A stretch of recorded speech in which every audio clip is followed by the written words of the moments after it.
Dios, que muchas veces y de varias maneras habló a nuestros antepasados en otras épocas por medio de los profetas, en estos días finales nos ha hablado por medio de su Hijo. A éste lo designó heredero de todo y por medio de él hizo el universo. Él es el Hijo, resplandor de la gloria de Dios, la fiel imagen de lo que Él es, y Él que sostiene todas las cosas con su palabra poderosa. Después de llevar a cabo la purificación de los pecados, se sentó a la derecha de la majestad en las alturas.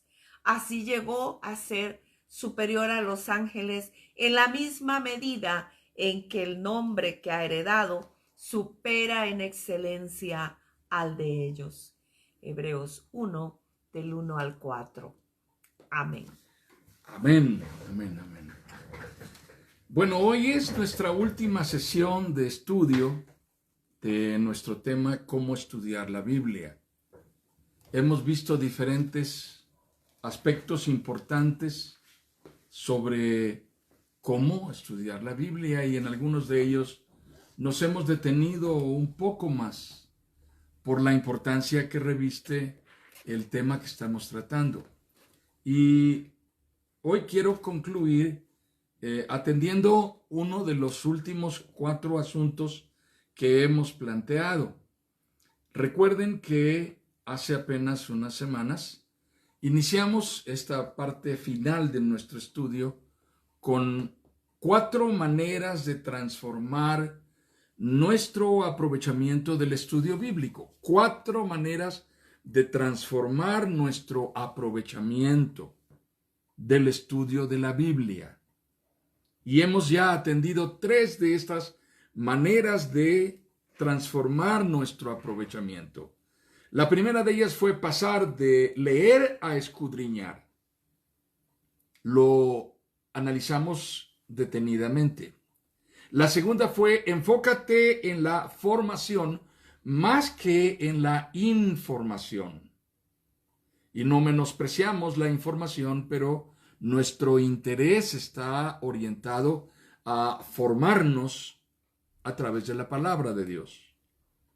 En tercer lugar, estudiamos, y esto fue la sesión anterior, establece un equilibrio entre el estudio personal de tu lectura devocional de la Biblia y el estudio bíblico de grupo pequeño con otros creyentes, comenzando por tu propia familia, comenzando por la lectura bíblica de la familia en casa.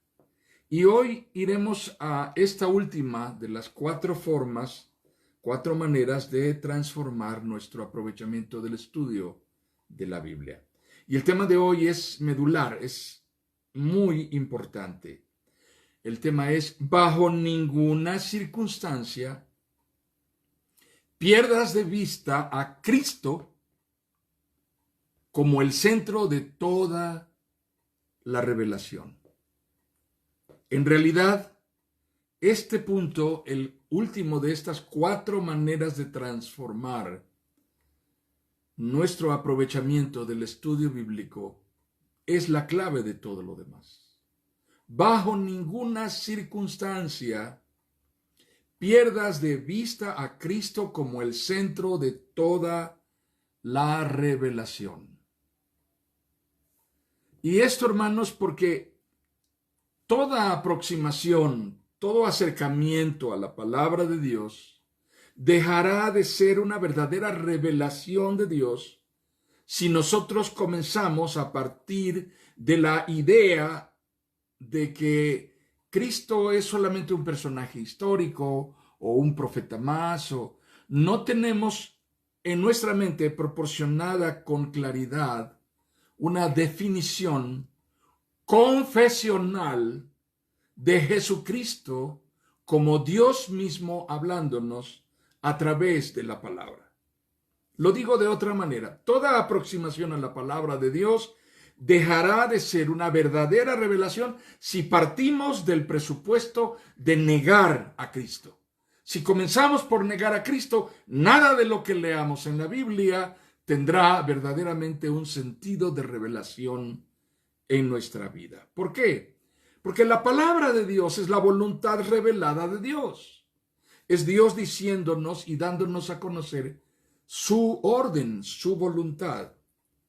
Inspirada a hombres, es la palabra de Dios, la voluntad revelada de Dios, inspirada a hombres comunes, que Dios eligió.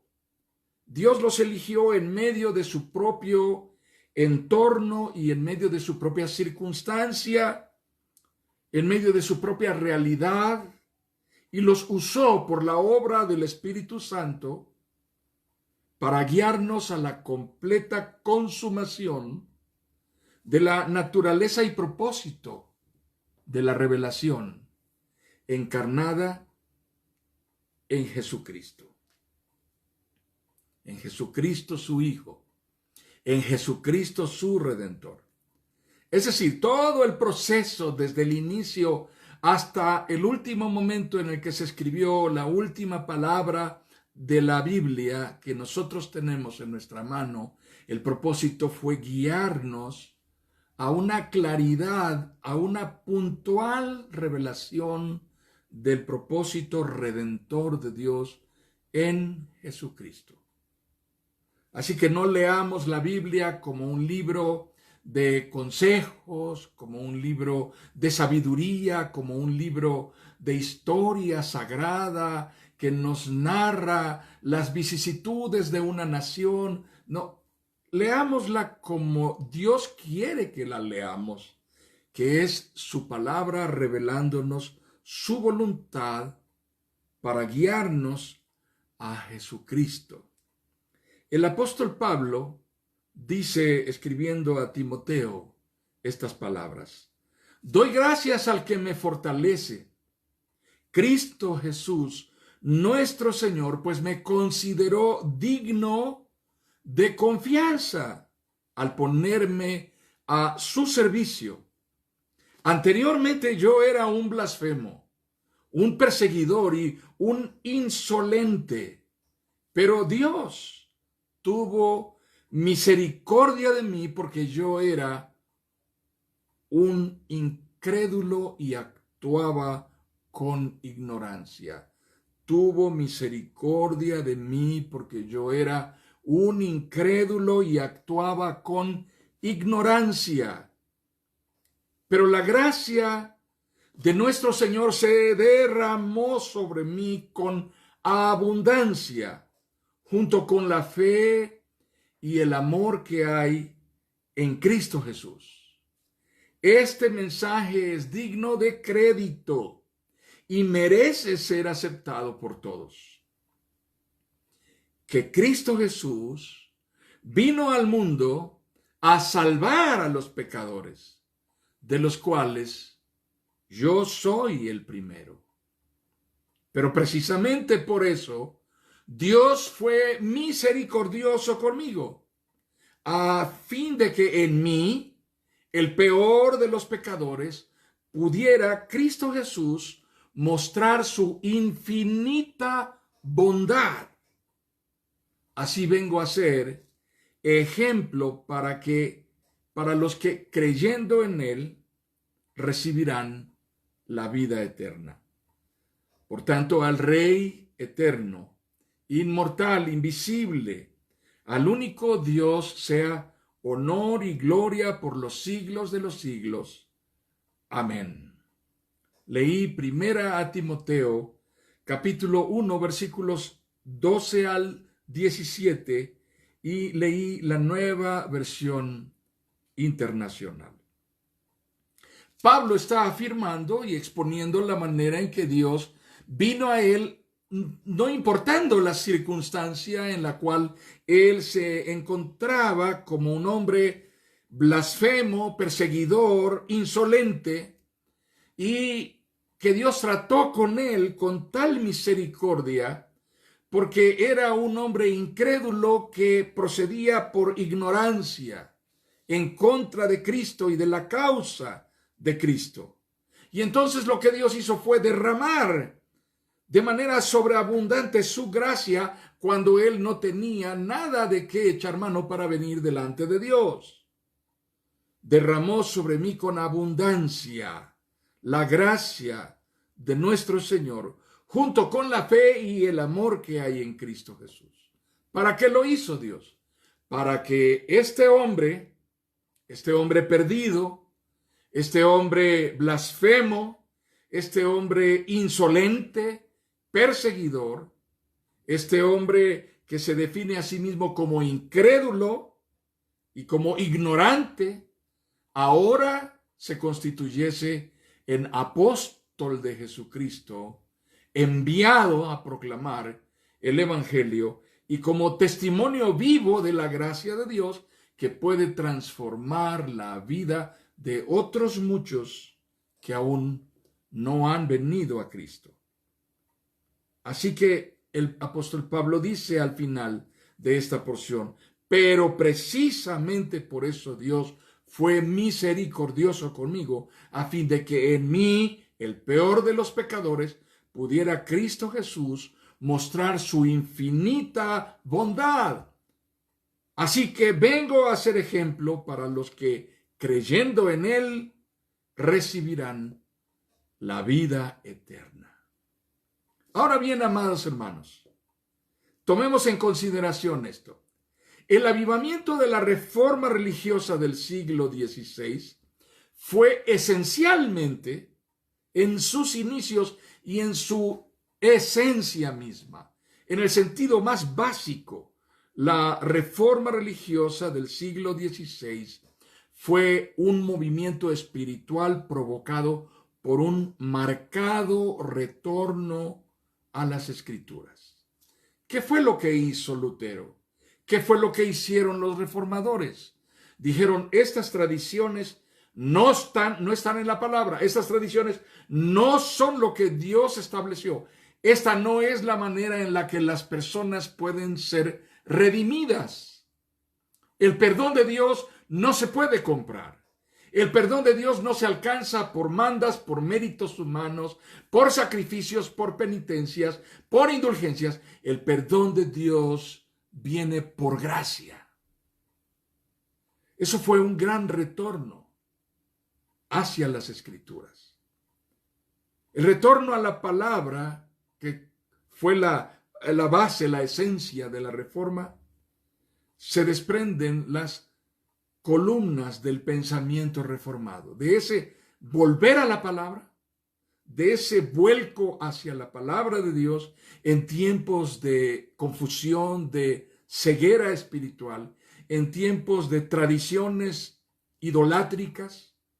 Ese retorno a la palabra fue el fundamento de las columnas del pensamiento reformado. Si ustedes y yo podemos recordarlos, estas columnas, ¿cuáles son? Fundamentalmente 3. Ahora se enumeran 5 porque en resumen, a lo largo de los siglos y particularmente en la teología reformada, se han consolidado 5 grandes columnas, pero las 3 grandes columnas de los reformadores en el siglo XVI fueron estas: sola fide, sola gratia, sola escritura, que quiere decir sola fe, sola gracia, solo la escritura.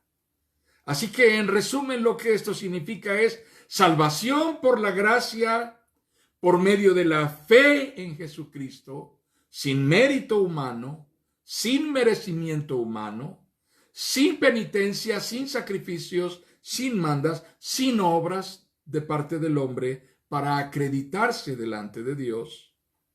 Y la Biblia, la palabra de Dios, como regla única e infalible, inerrante de revelación de Dios, autoridad absoluta en fe y acción, por encima de toda jerarquía eclesiástica y por encima de toda potestad humana, por encima de toda voz de hombre, por autorizada o por calificada que sea.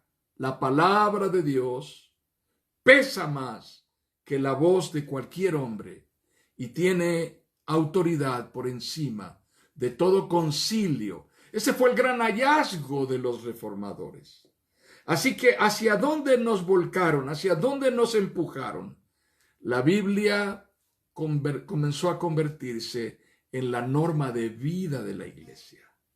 Tengamos presente esto, porque esto fue lo que nos hizo volver la mirada a esta que es la temática de esta cuarta manera de transformar nuestro aprovechamiento del estudio bíblico. Bajo ninguna circunstancia pierdas de vista a Jesucristo como el centro de toda la revelación. La revelación no nos fue dada para tener más conocimiento, la revelación no nos fue dada para avanzar en ciencia, la revelación no nos fue dada para tener más autoridad espiritual, más unción. No, la revelación nos fue dada para guiarnos a Jesucristo esencialmente. Así que consideremos esto como nuestro punto fundamental al llegar a este momento de grandes conclusiones. ¿Qué es lo que debemos enfatizar? Jesucristo, amadas hermanas, es el clímax de toda la revelación. En Cristo Jesús no hay absolutamente nada más que Dios quiera agregar a lo que Él ya ha dicho en palabras y en hechos. Él es la consumación de la revelación. Es, como dijo el apóstol Juan, el Verbo encarnado. Es la promesa de Dios cumplida en la cruz y en la resurrección de Jesús. Hecha realidad en nuestra redención, la promesa es fiel porque Él murió y resucitó para derrotar al pecado en su muerte, llevando en sí mismo la maldición. Jesucristo es la consumación última, entonces, de todo lo que Dios quiera darnos a conocer y a saber. Toda revelación de Dios está en Él. Antes de Él no había razón para lo que Dios se revelara. No había una causa por la que Dios se revelara. Y después de Él no hay nada que agregar que sea de relevancia tal que pueda anteponerse al mensaje de la redención que testifica de su obra en la cruz. Así que antes de la creación del mundo, que es con lo que comienza Génesis, nadie necesitaba noción de que Dios estaba allí. Pero el mundo fue creado para la gloria de Dios y como una obra de revelación en donde Dios se manifiesta como Señor, soberano absoluto. Y en la cruz, nuestro Señor Jesucristo testifica de la reconciliación que este Dios creador obra por medio del sacrificio de su Hijo para hacernos volver a Él, restaurando en nosotros la imagen de su Hijo, la imagen del Adán que Él creó a su imagen. Así que en Jesucristo Dios ha manifestado su propósito de redención y es por Él que tenemos confirmación de que la promesa es veraz. Siendo Él la causa de la creación, tal y como el apóstol Juan lo dice en capítulo 1 de Juan, el Evangelio. Siendo Él la causa de la creación, tal como lo dice el apóstol Pablo en Efesios capítulo 1, tal como lo dice en Colosenses capítulo 1, y siendo el propósito último de la revelación. Nada nos hace saber con mayor puntualidad y categoría en Él, por medio de Él, a través de Él, cuál es nuestra condición delante de Dios. ¿Cuál es la condición del hombre que no cree en Cristo y cuál es la condición del hombre que ha sido redimido por Cristo. Ahí está la revelación, está escrita en la palabra y está plasmada en su obra mediatoria para reconciliarnos con Dios. No somos hijos de Dios porque tengamos mérito propio, sino por la obra redentora de Jesucristo.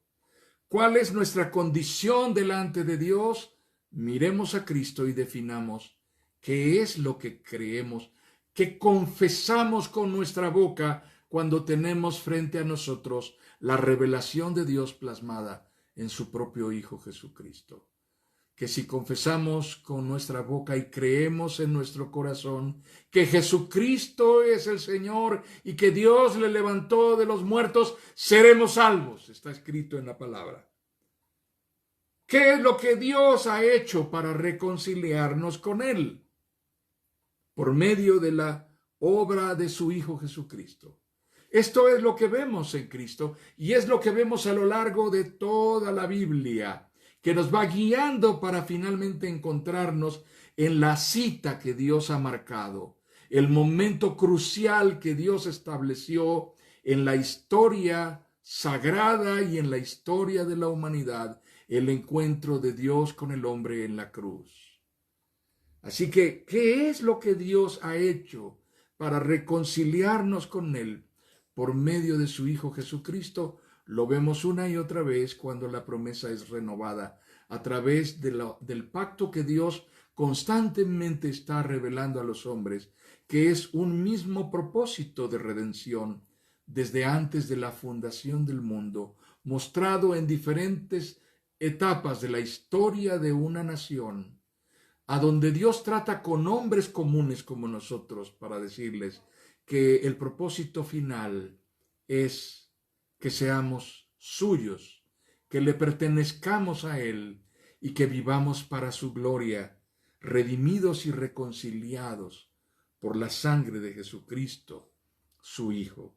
Es notorio una y otra vez a lo largo de toda la vida litúrgica, la vida ritual del pueblo de Israel, en donde los corderos son sacrificados, porque finalmente en el momento en el cual el pueblo abandona Egipto, es necesario sacrificar un cordero con cuya sangre las puertas del pueblo de Dios serán marcadas, porque este cordero es el cordero pascual, que libra de la condenación, que libra de la maldición, que libra de la muerte.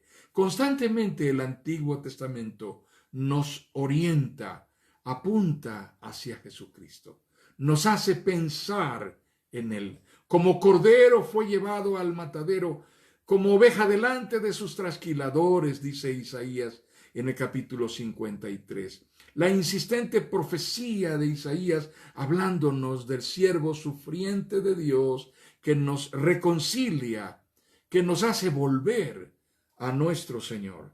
Así que esta es entonces la obra que Dios ha consumado en Jesucristo su Hijo. Cuando llegamos nosotros al Nuevo Testamento, está el testimonio de Juan el Bautista diciendo: he aquí el Cordero de Dios que quita el pecado del mundo.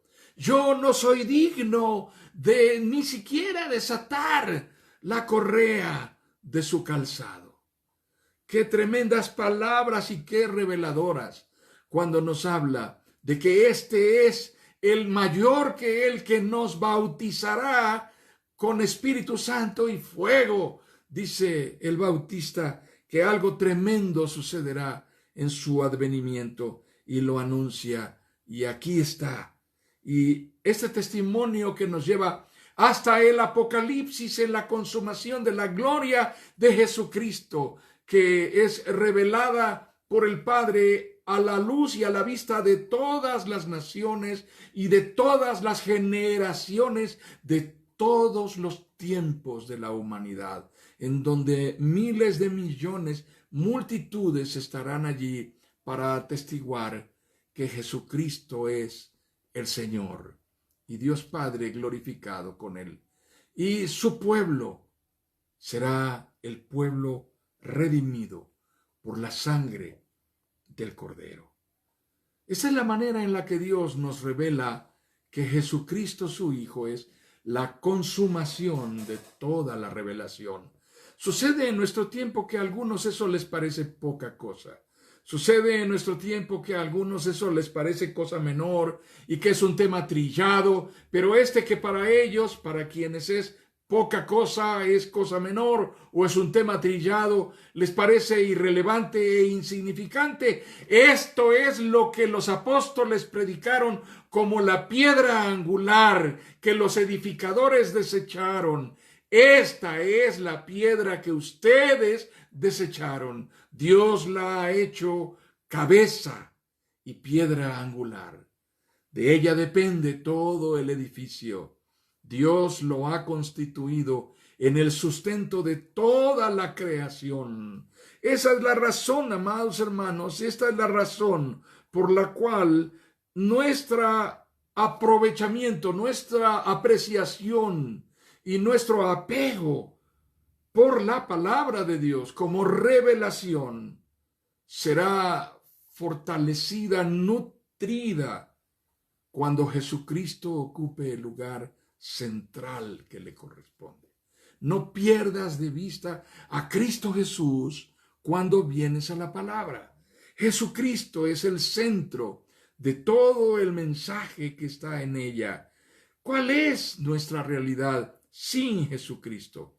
Siendo Él entonces el centro, tengamos presente que es por medio de Él, por la guianza de la palabra, por la dirección de la palabra de Dios, como podemos perseverar. No vamos a perseverar por nuestras propias fuerzas.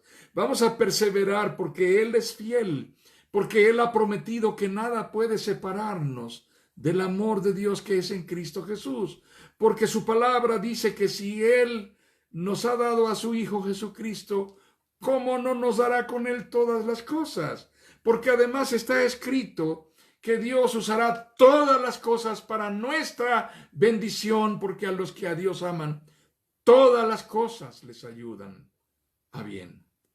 Por esa razón, amados hermanos, no hay consuelo, no hay fortaleza, no hay aliento, no hay esperanza, no hay vigor, no hay vitalidad, no hay fe sin Jesucristo.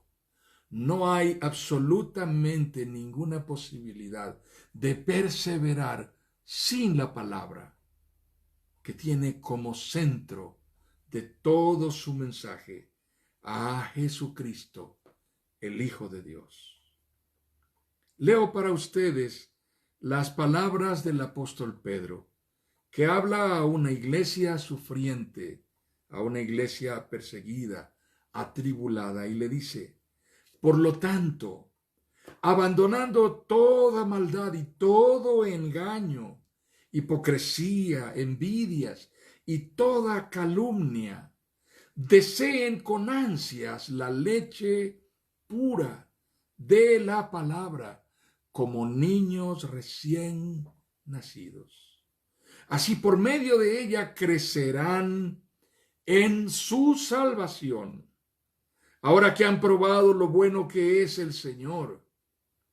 Cristo es la piedra viva rechazada por los seres humanos, pero escogida y preciosa ante Dios. Al acercarse a Él, también ustedes son como piedras vivas con las cuales se está edificando una casa espiritual. De este modo llegan a ser un sacerdocio santo para ofrecer sacrificios espirituales que Dios acepta por medio de Jesucristo. Para ustedes los creyentes, esta piedra es preciosa, pero para los incrédulos, la piedra que desecharon los constructores ha llegado a ser la piedra angular y también una piedra de tropiezo, una roca que hace caer. Tropiezan al desobedecer la palabra, para lo cual están destinados. Pero ustedes son linaje escogido, real sacerdocio, nación santa, pueblo que pertenece a Dios, para que proclamen las obras maravillosas de aquel que los llamó de las tinieblas a su luz admirable. Ustedes antes ni siquiera eran pueblo, pero ahora son pueblo de Dios. Antes no habían recibido misericordia, pero ahora ya la han recibido. Leí primera epístola de Pedro, capítulo 2, versículos 1 al 5 y 7 al 10. Así que somos exhortados. Dejemos toda malicia a un lado. Dejemos toda calumnia, toda hipocresía y deseemos con ansias la leche pura de la palabra como niños recién nacidos. Así por medio de ella crecerán en su salvación ahora que han probado lo bueno que es el Señor, Cristo la piedra viva. Ahora bien, amados hermanas, quiero tocar un asunto que tiene que ver con lo que sucede. ¿Qué pasa cuando perdemos de vista la centralidad de Jesucristo como asunto último, medular de la revelación de Dios? Pues sencillamente lo que sucede es que nos exponemos a una o a varias formas de error que podemos enumerar de la siguiente manera. Comienzo con la primera forma de error en la que caen quienes menosprecian la palabra de Dios como la revelación de Jesucristo, como clímax de la revelación. En primer lugar está la superstición y el sincretismo de los que asumen que todo lo que pueda una persona creer, toda creencia, toda forma de religiosidad, toda forma de práctica, de rito, toda forma de espiritualidad, tiene un solo fin, y es llevarnos a la divinidad, a la fuerza, a la energía suprema, al poder eterno. No sé cuántos nombres usan para referirse a lo que ellos consideran que es Dios, pero la superstición, el esoterismo, el sincretismo y las diversas espiritualidades que la gente suele mezclar, juntándolas con casi cualquier otra cantidad de creencias, no tienen absolutamente ninguna relación con la palabra de Dios y con la revelación que Dios ha dado de sí mismo. Así que no es verdad que todos los caminos llevan a Dios. No es cierto que cualquier creencia, cualquier forma de religiosidad o cualquier forma. No, la palabra de Dios es muy clara acerca de esto. La manera de buscar a Dios y de encontrarnos con Él está revelada en Jesucristo, su Hijo. La superstición y el sincretismo de estos que asumen que todas las religiones y creencias nos llevan a la energía suprema no está fundamentada en la palabra de Dios. Desechemos eso, hermanos. Centremos nuestra atención en Jesucristo y busquemos anhelantemente a Cristo en la palabra de Dios y no nos apartemos de ello, porque esta es la verdad redentora, que Jesucristo es la consumación de toda revelación. En segundo lugar, está algo muy de moda en nuestro tiempo: la subjetividad y la abstracción enajenante de los que se enfocan en el animismo, en la excitación, en la hegemonía de las emociones. Siéntelo, disfrútalo, deja que te mueva, deja que te lleve, déjate caer, suéltate. Y la gente es llevada a esta forma subjetiva en donde el que los está conduciendo les dice cuál es el siguiente paso para su iniciación en una forma de espiritualidad superior a la de todos los demás. Esto es abstracto, es ambiguo y depende de quien tiene la palabra y el micrófono, guiando mediante manipulación emocional al grupo, a la congregación. Las masas pueden seguir esto. Así que la próxima vez que alguien grite un grito de júbilo, pregúntate si eso que te están reclamando hacer verdaderamente corresponde a lo que Dios enseña que hagas cuando adoras a Dios. En realidad tenemos que ser mucho más analíticos a partir de la palabra. Ni siquiera a partir del juicio de los hombres, sino a partir de lo que está escrito en la palabra. La subjetividad y la abstracción enajenan a las personas, guiándolas a la manipulación emocional. Dios quiere que leamos su palabra racionalmente, con el entendimiento, que hagamos uso de nuestra capacidad coherente de comprensión, que vayamos hacia un discernimiento maduro, a una comprensión mayor de su voluntad, y que vivamos en ella, perseverando en Cristo, caminando como verdaderos discípulos de Cristo, haciendo lo que Él nos enseña. Ustedes son mis amigos si hacen lo que yo les mando. Ya no los llamaré siervos, porque el siervo no sabe lo que hace su Señor. Los he llamado amigos porque todo lo que oí de mi Padre se los he dado a conocer. No me escogieron ustedes a mí, sino que yo los escogí a ustedes y los he puesto para que lleven mucho fruto y que vuestro fruto permanezca. Esto es lo que nuestro Señor Jesucristo le dice a los discípulos en Juan capítulo 15. Así que tenemos que dejar a un lado esta corriente de subjetividad abstracta en donde alguien al frente nos dice qué es lo que debemos de sentir y qué es lo que no debemos de sentir. Abandonemos la hegemonía de las emociones y dejémonos guiar por el Espíritu Santo en obediencia a la palabra de Dios.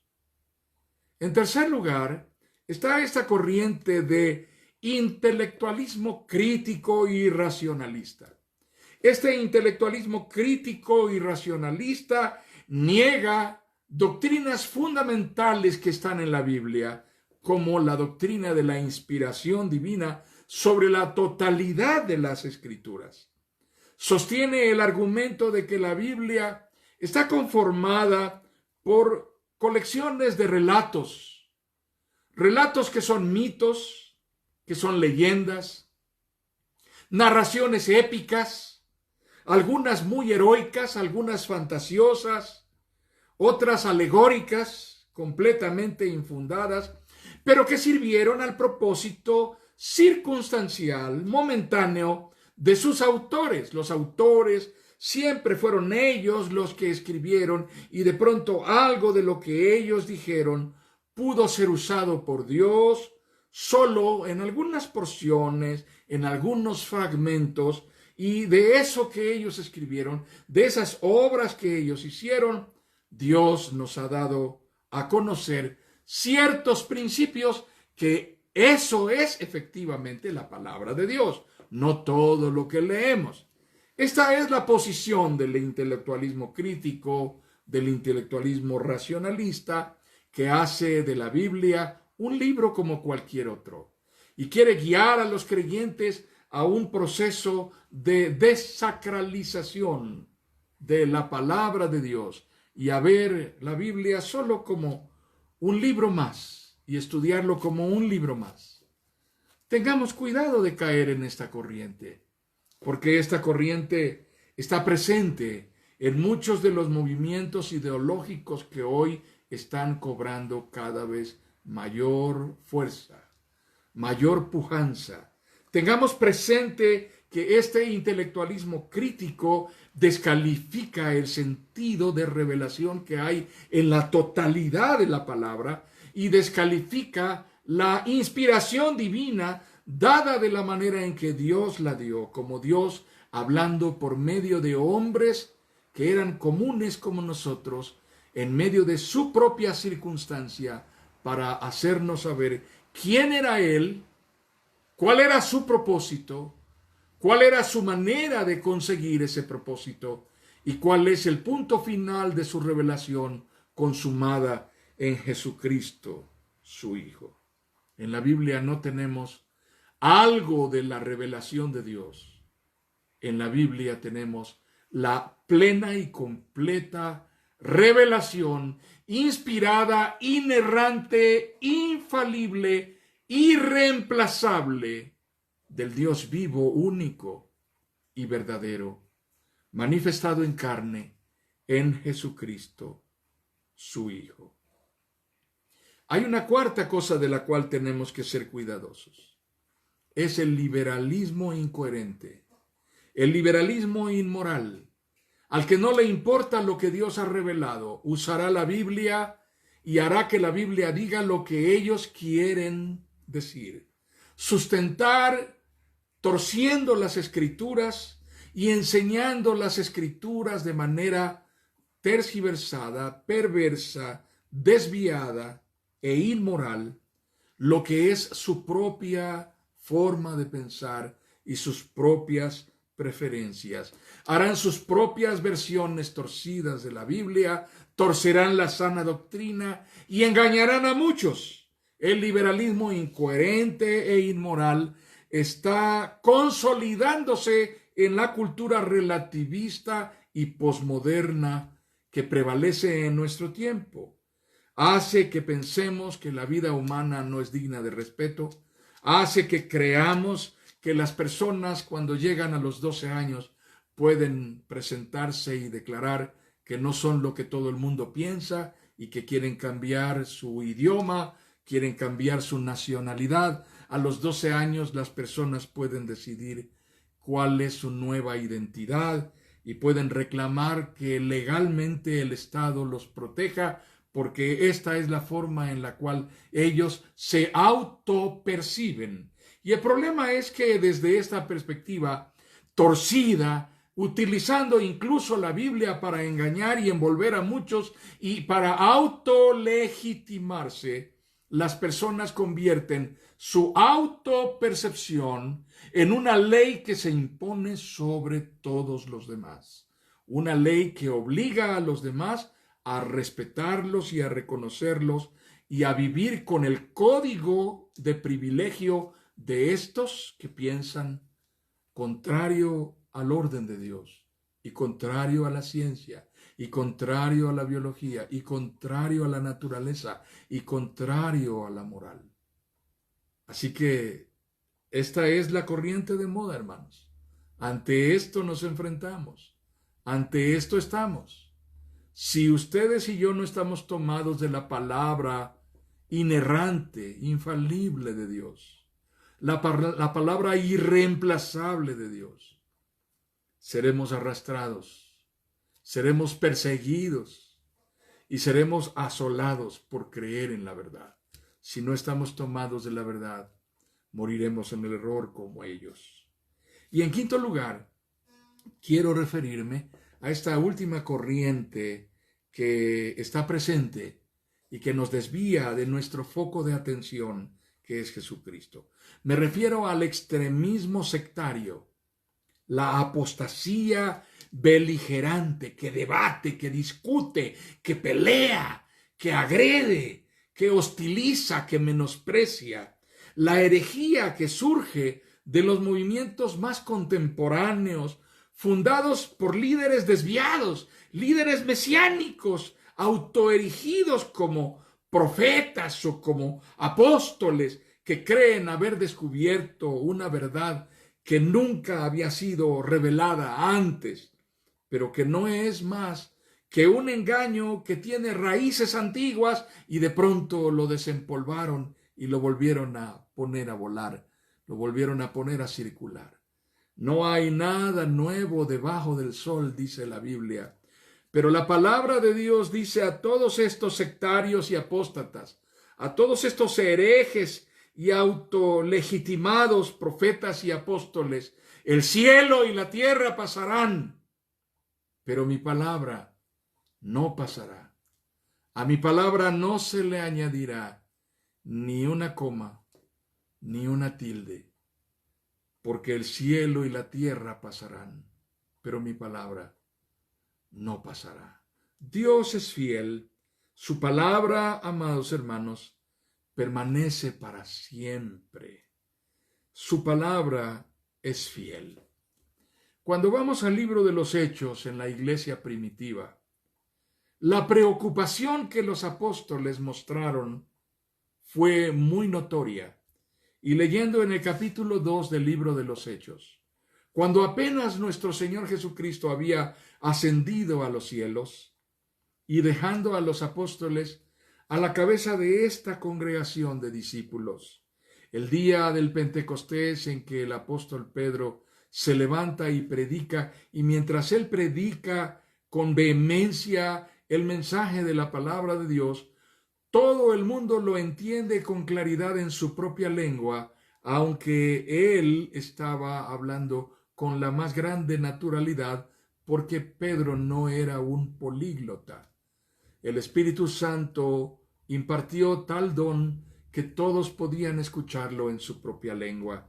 Y al final del capítulo 2, cuando la iglesia creció exponencialmente en un solo instante, la palabra de Dios dice: todos los creyentes se dedicaban a las enseñanzas de los apóstoles, a la comunión fraternal, a participar juntos en las comidas, entre ellas la cena del Señor, y a la oración. Hechos capítulo 2, versículo 42. El apego por aquella congregación de creyentes enfocada en las enseñanzas de los apóstoles. Qué gran lección nos da esa iglesia. Perseverar en la sana doctrina, en la palabra que nos da sustento, que nos da vida, que nos da vigor, que nos da esperanza, que nos da aliento. Leo para ustedes el consejo del apóstol Pablo a Timoteo. Es cierto, y todo el que quiera vivir una vida de sumisión a Dios en Cristo Jesús, sufrirá persecución. Pero los malos y los impostores serán cada vez más fuertes. Engañarán a otros y ellos mismos serán engañados. Pero tú debes permanecer fiel a las cosas que se te han enseñado. Sabes que son verdad, porque sabes que puedes confiar en quienes te las enseñaron. Desde la niñez se te ha enseñado las sagradas escrituras, las cuales te han dado sabiduría para recibir la salvación que viene por confiar en Cristo Jesús. Toda la escritura es inspirada por Dios y es útil para enseñarnos lo que es verdad y para hacernos ver lo que está mal en nuestra vida. Nos corrige cuando estamos equivocados y nos enseña a hacer lo correcto. Dios la usa para preparar y capacitar a su pueblo para que haga toda buena obra. Leí 2 Timoteo capítulo 2 versículos 12 al 17. Amados hermanos, Dios no es hombre para que mienta, ni es hijo de hombre para que se arrepienta. ¿Lo ha dicho él y no lo hará? ¿Ha hablado Dios y no lo cumplirá? Leí Números capítulo 23, versículo 19.